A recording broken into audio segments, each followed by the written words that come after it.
ጌታዬ መልሰኝ እኔም መለሳለሁ። ልቤን ካንተ ሌላ ለማን እሰጣለሁ? አይኖች የሚሞሉ የጸጸትን እንባ ደግሞም ተመልሼ ወደ እቅፍ ልግባ ደግሞም ተመልሼ ወደ ቤት ልግባ።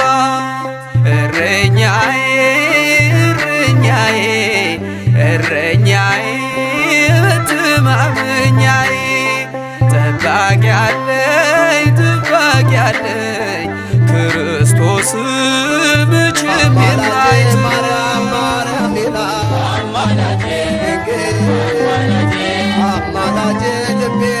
የበጎች እረኛ ቸሮ ጌታችን ያድነዋል ፈጥኖ በእርሱ ያምናል።